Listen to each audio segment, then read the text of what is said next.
할렐루야. 네, 오늘 주일 예배에 참여하신 우리 모든 성도님들에게 하나님의 축복이 함께하기 원합니다. 지난 시간에는 성전 공사를 중단했다가 재개하는 유다 이스라엘 백성들에게 하나님이 축복의 말씀을 주셨죠. 옛날과 같이 대우하지 않겠다고 말씀하시면서 이제부터는 평강을 주시겠다. 그리고 누리는 삶을 살아가도록 하시겠다. 그렇게 약속을 했습니다. 그래서 우리도 이 부분을 적용하면서 하나님의 일에 우선하고 최선을 다하는 삶을 살자. 그래서 하나님이 우리로 하여금 누리게 하는 삶을 내년에 한번 경험해보자. 그렇게 말씀을 드렸습니다. 자, 오늘은 스가랴의 세 번째 스가랴 비전의 세 번째 시간으로 다시 은혜를 베푸시는 하나님에 대해서 살펴보겠습니다. 자, 오늘 본문 14절을 보시면 하나님이 과거에 유다 이스라엘 백성들에게 경로하신 일에 대해서 소개하고 있습니다. 이스라엘 백성들이 하나님 앞에 불순종하고 우상 숭배를 했죠. 한마디로 불신앙의 삶을 살았습니다. 그때 하나님이 경로하셔서 그들의 나라를 망하게 하고 그들의 백성을 포로로 잡혀가게 했습니다. 자, 그것에 대해서 하나님은 뭔지 모르는 일말의 미안한 마음이 아마 계셨던 것 같습니다. 15절 내용을 보면 그 미안한 느낌을 조금 이해할 수 있습니다. 15절 말씀 한번 읽어보겠습니다. 이제 내가 다시 예루살렘과 유다 족속에게 은혜를 베풀기로 뜻하였나니 너희는 두려워하지 말지니라. 자, 다시 하나님께서 이스라엘 백성들에게 은혜를 베푸시기로 작정하시는 그런 장면입니다. 하나님이 만약에 인간적인 표현인지는 모르지만 당신의 백성들을 멸망시킬 때 조금도 미안한 마음이 없었다면 과연 다시 회복시키셨을까? 그런 생각을 해봅니다. 물론 장래에 메시아를 이 땅에 보내시는 그런 일들을 하시기 위해서 회복시키는 조건도 있지만, 그러나 유다와 또 이 예루살렘을 멸망시킨 이 일에 대해서 하나님이 조금은 미안한 마음을 가지고 있지 않을까, 그런 생각을 해봅니다. 그래서 인간적인 표현이라 말씀을 드린 것입니다. 우리가 자녀들을 징계해 봅니다. 자녀들이 뭔가 잘못했을 때 우리는 매를 듭니다. 그때 여러분 아이들을 매를 들어서 아이들을 이렇게 잘못을 가르칠 때 여러분의 마음이 어떠했습니까? 아이들을 때리는 우리의 마음, 아이들의 그 잘못에 대해서 우리가 징계를 가할 때 여러분 부모로서 그 마음이 편하던가요? 절대로 편하지 않았을 것입니다. 징계를 받는 그 아이를 보면서 우리가 생각하기를 고소하다. 그래, 너 한 대 더 맞아봐라. 우리가 그런 생각으로 아이를 징계하지 않습니다. 오히려 아이의 아파하는 그런 모습을 보면서 미안하고 안쓰럽고 또 오히려 우리가 더 불편하지 않습니까? 마찬가지로 하나님도 아마 유다 이스라엘 백성들을 멸망시킬 때에 그러한 마음이 있지 않았을까, 그런 생각을 해봅니다. 최악의 고통과 징계를 가하실 때 하나님은 이스라엘 백성들에게 일말의 그 마음속에 인간적인 표현이라고 했습니다. 뭔가 미안한 마음이 조금은 있었을 것이다, 그런 생각을 해봅니다. 그래서 하나님께서 그들을 다시 포로지에서 돌려보내서 포로 생활을 끝내고 그들이 이스라엘 땅에서 예루살렘에서 행복하게 살아가기를 원했던 것입니다. 그들이 포로지에서 돌아왔을 때에 그들이 제일 먼저 한 일이 성전을 건축하는 일이었습니다. 저들이 성전을 짓겠다고 결단했을 때 아마 하나님은 흐뭇해 하셨을 것이라 생각합니다. 그런데 그 흐뭇함도 오래가지 않고 성전 공사를 시작한 지 또 옆에 주변에 방해되는 세력에 의해서 방해를 받을 때에 다시 성전 공사가 중단되었습니다. 성전 공사, 기초 공사만 하고 16년 동안 방치를 했습니다. 그러니까 하나님의 이 실망감은 또다시 엄청나게 크게 밀려오는 것입니다. 그래서 안 되겠다 싶어서 학개와 스가랴 선지자를 보내어서 왜 자꾸 너희들 성전을 이렇게 짓는 것을 방치하느냐? 너희들의 집은 완벽한 집, 나름대로 꾸미고 잘 살면서 왜 나의 집은 이렇게 방치하느냐? 하나님이 그렇게 구중을 하셨죠. 그래서 다시 성전 공사가 재개된 것입니다. 그러면서 하나님의 마음이 너무 기뻐서 미래에 대한 청사진을 펼쳐 보여주신 것입니다. 그래서 이때까지 첫 번째, 두 번째 시간에 살펴본 것처럼 회복을 넘어서 부흥의 시대를 맞이하게 해주겠다. 그리고 이제는 너희들이 하는 모든 수고 위에 모든 열매들, 모든 이익, 모든 유익한 너희들이 하는 모든 일에 대해서 소득이 발생해서 그 소득을 누리며 살아갈 수 있도록 해주겠다. 그렇게 약속을 한 것입니다. 그리고 너희들이 복이 되도록 해주겠다. 그렇게 하나님 약속을 하셨습니다. 오늘 본문도 어쩌면 지난주의 이 말씀의 연속성상에 있다고 할 수 있습니다. 누리게 되는 삶, 복이 되는 삶, 다시 은혜를 베푸신다는 이 하나님의 말씀은 굉장히 이스라엘 백성들에게 희망적인 그런 말씀이죠. 하나님의 보상이 기대되는 말씀이고 하나님의 사랑이 기대되는 그런 말씀입니다. 누리는 삶과 복이 되겠다고 하는 말씀과 일맥상통하는 그런 말씀이라 할 수 있습니다. 다시 은혜를 베푸신다는 것은 정말 최소한의 인간다운 삶을 살아갈 수 있도록 이 땅을 회복시켜서 정말 멋진 삶을 살아갈 수 있도록 하나님이 그렇게 하겠다는 것입니다. 나라다운 나라를 만들고 교회다운 교회, 당신은 교회는 아니지만 성전을 중심으로 하는 신앙 공동체다운 그런 공동체를 세우겠다는 하나님의 뜻이기도 합니다. 다시 은혜를 베푸시겠다고 약속하신 하나님은 이스라엘 백성들에게 4가지를 요구하셨습니다. 한번 볼까요? 자, 첫 번째는 16절에서 17절에 있는 내용입니다. 너희 이웃과 더불어 진리를 말하며, 이웃과 더불어서 진리를 말하라는 것입니다. 10계명에 있는 9계명, 이웃에게 거짓 증거하지 말라. 이웃을 상대로 거짓말하지 말라는 것입니다. 조금 더 심하게 이야기하면 이웃과 더불어 사기치고 거짓말하고 부당한 이익을 취하지 말라는 것입니다. 두 번째, 너희 성문에서 진실하고 화평한 재판을 베풀으라는 것입니다. 성문은 사람들이 왔다 갔다 하는 장소죠. 성문에서 불공정한 심판, 재판을 하게 되면 어떻습니까? 모든 사람들이 다 봅니다. 이 재판이 이상한데 가진 자의 편이고 있는 자의 편이다. 그럼 사람들은 실망하는 것이죠. 우리나라가 회복되었어도 아직 멀었다. 포로 생활하면서 같이 이렇게 고생하고 다시 돌아왔는데 재판을 이렇게 엉터리로 하고 불공평하게 한다면 이 나라에 무슨 소망이 있겠는가? 그런 말이 나올 수 있죠. 그래서 재판할 때에 진실하고 화평한 재판하라. 세 번째, 서로 해하기를 도모하지 말라. 서로 치고받으며 같은 동포끼리, 민족끼리 그렇게 하지 말라는 것입니다. 요즘 갑을 관계로 사회가 굉장히 어수선하죠. 갑을 관계에 있어도 갑은 사랑으로, 긍휼로, 어른 또 을의 입장에서 최선을 다하는 이런 모습이 있어야 되는 것입니다. 거짓 맹세하지 말고 거짓 정인을 세워서 그 사람을 어떻게 잘못되게 만들고 공동체를 파괴하는 이런 맹세를 하지 말라는 것입니다.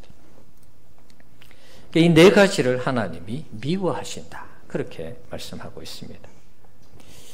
이것이 4가지가 하나님이 은혜 베푸시는 조건은 아니지만 이것을 왜 강조했을까요? 이게 제대로 시행되지 아니하면 하나님의 은혜가 그 사회와 나라와 민족에게 이게 혜택이 안 가는 것입니다. 하나님께서 은혜를 베풀어도 그 나라 그 민족 공동체가 이런 4가지 상황을 지키지 아니하면 은혜가 안 되는 것입니다. 하나님의 은혜가 임할지라도 거짓이 난무하고 이웃을 해치고 불공정한 재판이 이루어지고 그러면은 사람들이 어떤 생각하겠습니까? 하나님은 우리에게 은혜를 베풀었지만 우리나라는 희망이 없다, 소망이 없다, 그렇게 말하지 않겠습니까? 악이 만연하고 불의가 만연하는 그런 사회가 되어서는, 그런 나라가 되어서는 하나님의 은혜가 임해도 아무런 이 역사가 없다는 것입니다. 은혜가 되지 않는 것입니다. 불의가 판치는 세상에서 하나님의 은혜가 어떻게 은혜가 되겠습니까? 그래서 하나님이 이것을 강조하고 이렇게 할 것을 명령하신 것입니다. 사랑하는 성도 여러분, 하나님이 우리에게 은혜를 다시 베푸실 때 우리는 거짓을 버리고 공정한 사회를 만들어야 하겠습니다. 이것이 대사회적인 그리스도인의 삶이고 책임이고 의무인 것입니다. 작게는 우리 공동체 안에서 이런 모습이 또한 있어야 되겠습니다. 우리 공동체가 건강하고 행복하기 위해서는 이런 이웃과의 관계, 또 공정한 재판, 또 서로 해하기를 도모하지 않고 거짓 맹세하지 않는 이런 모습이 우리 가운데 있어야 하는 것입니다. 우리 교회 안에 우리 성도님들과 함께 이 네 가지를 이루어 간다면 우리 교회가 지상에서 천국과 같은 그런 교회가 될 줄 믿습니다. 네. 하지만 우선순위는 하나님의 은혜가 먼저 임하는 것입니다. 이 네 가지가 된다 해도 하나님의 은혜가 임하지 아니하면 또 안 되는 것입니다. 그래서 하나님의 은혜가 임하고 이 네 가지의 삶이 우리 가운데 주어질 때 이게 정말 천국 같은 그런 삶이 되는 것입니다.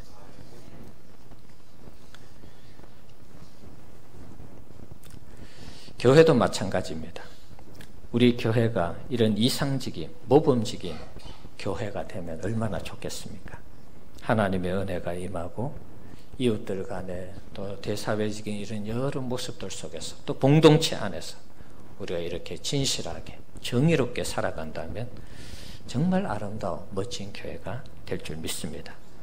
너무 큰 꿈인지는 모르겠습니다만은 우리 교회가 하나님의 은혜가 임해서 이 네 가지 하나님이 말씀하시는 이 말씀들을 이루어가는 정말 멋진 그런 교회 공동체가 되기를 축원합니다. 우리가 이런 삶을, 이런 신앙생활을 한다면 세상 사람들이 다 우리를 보고 예수를 서로 믿겠다고 우리 교회에 오지 않을까, 그런 생각을 해봅니다. 우리 교회가 정말 이런 교회가 된다면 수많은 사람들이, 특별히 성도들이든 교회들이든 목회자들이든 우리 교회에 와서 우리 교회를 보고 배우려고 하고 본받으려고 할 것입니다. 저는 우리 교회가 이런 교회가 되기를 소망합니다. 하나님의 은혜가 강같이 임하고 우리 모두가 하나님 앞에 불의와 죄를 멀리하면서 하나님 말씀대로 살아가는 그런 멋진 교회 되기를 축원합니다. 하나님이 은혜를 베푸시면 우리는 그것을 가지고 현실 세계 속에서 하나님의 공의와 정의를 실현하며 우리 주변의 거짓과 죄악을 몰아내고 마치 천국을 이 땅에 임하게 하는 그런 교회가 되어야 할 줄 믿습니다. 우리 교회를 통해서 세상을 아름답게 멋지게 변화시키는, 또 세워가는 그런 교회가 되어야 할 줄 믿습니다. 한 해를 마무리하면서 우리는 다시 하나님의 은혜를 사모해야 되겠습니다. 우리가 한 해를 돌아보면 정말 부족한 것밖에 없습니다. 부족한 것이 너무 많습니다. 그럼에도 불구하고 다시 기회를 주시는 것은 전적인 하나님의 은혜인 것입니다. 금요 기도회 때 우리가 부른 찬송이 있죠. 493장 찬송가 한번 그거 준비해 주고 오실래요? 나는 부족하여도 영접하실 터이니 영광 나라 계신 임금 우리 구주 예수라. 사실 우리가 한 해를 마무리하면서 돌아보면 정말 우리 모두가 부족하다는 것을 느낍니다. 부족하지만 우리의 잘못을 시인하고 용서를 구하면 다시 하나님은 우리에게 은혜를 베풀어 주시는 하나님이신 줄 믿습니다. 부족하지만 은혜를 구하면 하나님이 다시 우리가 세워지도록, 부족함을 회복할 수 있도록 하나님이 은혜를 주시는 것입니다. 찬송가 한번 띄워줘 보실래요? 네. 우리 한번 불러보겠습니다. 493장을 한번 불러보겠습니다. 가사를 여러분 한번 잘 생각해 보십시오. 가사를 생각하면서 한 해를 돌아보며 한번 찬송했으면 좋겠습니다.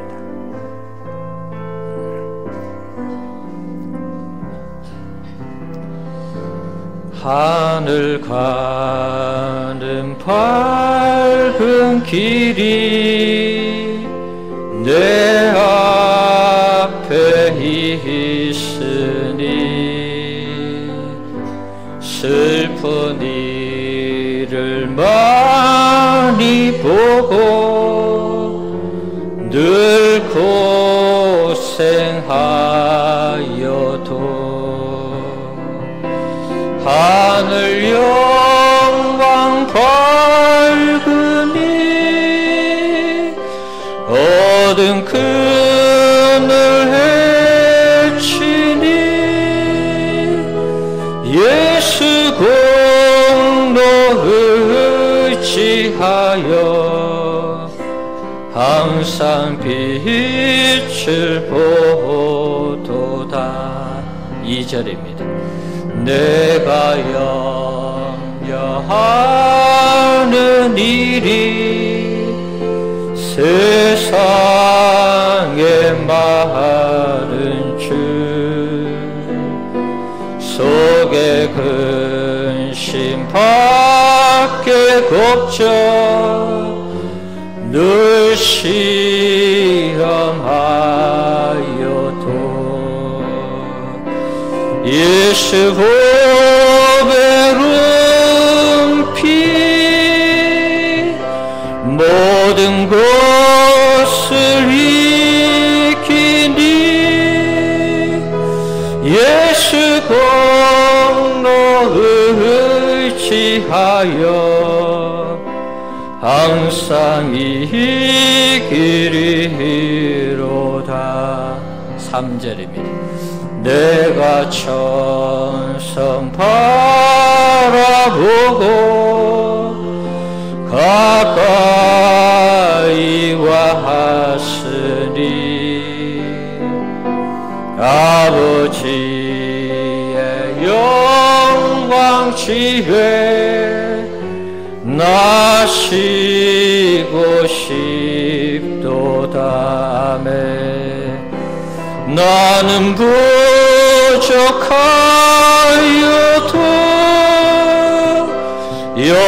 영접하실 터이니 영광 나라 계신 임금 우리 구주의 나는 부족하여도 나는 부족하여도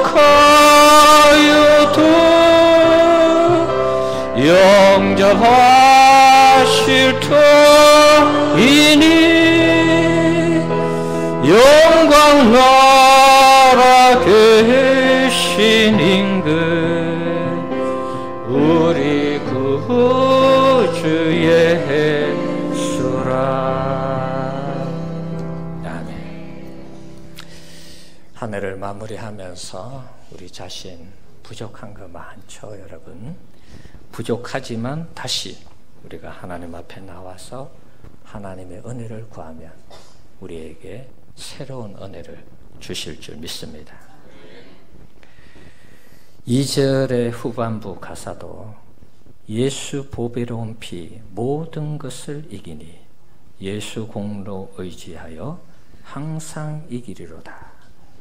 우리가 부족하지만 예수 그리스도의 보혈의 피로 우리를 날마다 정결케 해 주시는 예수 그리스도의 그 십자가의 은혜로 우리가 주님의 보좌 앞에 나아가면 하나님께서 새로운 은혜를 주실 줄 믿습니다.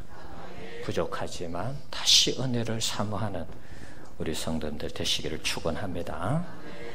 최근에 훈훈한 뉴스가 하나 소개되었습니다. 지금 보시는 이 화면, 사흘 전 인천의 한 대형마트 사무실인데요. 두 손을 모으고 고개를 푹 수그린 채 서 있는 두 사람. 30대 아버지와 그의 12살 아들입니다. 이들은 해당 마트에서 우유와 사과 같은 먹을 것을 훔치다가 적발이 됐는데요. 너무 배가 고파서 물건을 훔쳤다고 털어놓은 이들 부자에게 잠시 뒤 놀라운 일들이 벌어집니다. 김세로 기자의 보도 함께 보시겠습니다. 지난 10일 오후 4시 무렵 인천의 한 마트 식품 매장으로 가방을 맨 어린 아이와 한 남성이 걸어옵니다. 구석진 곳에서 잠시 머뭇거리는가 싶더니 아이가 맨 가방을 열어 몰래 물건을 담습니다. 이들은 34살 아버지와 12살 아들. 그런데 이들의 어설픈 절도는 CCTV를 보고 있던 마트 직원에게 금세 발각됐습니다. 아버지는 몸을 벌벌 떨면서 땀을 흘리면서 계속 용서해달라고 사죄를 구하고 있는 상황이었습니다. 신고를 받은 경찰이 도착하자 아버지는 고개를 숙였습니다. 아들의 가방에서 나온 물품은 우유 2팩과 사과 6개, 그리고 마실 것 몇 개가 전부였습니다. 금액으로 따지면 대략 1만 원 안팎. 이 남성은 너무 배고픈 나머지 해선 안 될 일을 했다며 눈물을 흘렸습니다. 그리고 기초생활대상 수급자로 선정이 돼 있지만 내 가족이 생계를 유지하기에는 상당히 힘든 상태였습니다. 택시를 몰던 남성은 당뇨와 갑상선 질병을 앓고 있었고 몸이 아파 6달 동안 일을 하지 못했다고 털어놨습니다. 살고 있는 임대 아파트엔 홀어머니와 7살 난 둘째 아들이 기다리고 있었습니다. 사연을 들은 마트 주인은 처벌을 원치 않는다고 말했습니다. 저도 자식을 키우는 입장에서 이건 고발이 아닌 저희가 선도하는 차원에서 경찰도 경미한 사안으로 보고 이들 부자를 훈방 조치했습니다. 다만 이들을 돌려보내기 전 먼저 가까운 식당으로 데려가 따뜻한 국밥을 한 그릇씩 시켜줬습니다. 아침 점심도 다 굶었다고 부자가 그러니까요. 요즘 세상에 밥 굶는 사람이 어디 있습니까? 아이고.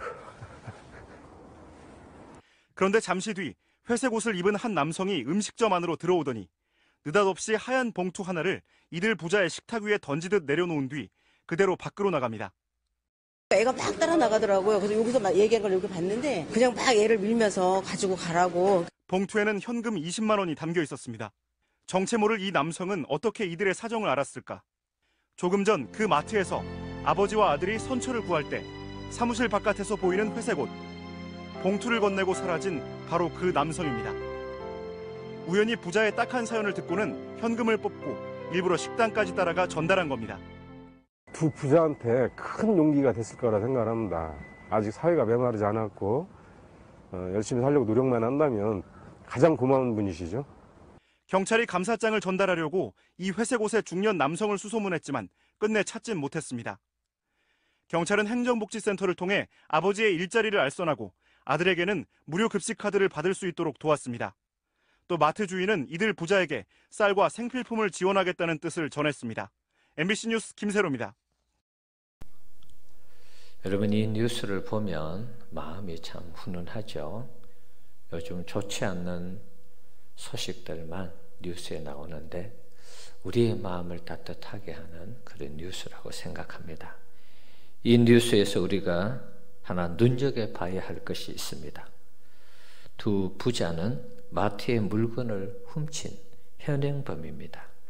하지만 마트 사장이 용서해주고 경찰관과 또 중년 신사가 도움을 주었습니다. 이들 부자는 죄를 용서받은 것 외에 여러 사람의 도움을 받았습니다. 죄인이 어떻게 이렇게 여러 사람의 도움을 받을 수가 있습니까?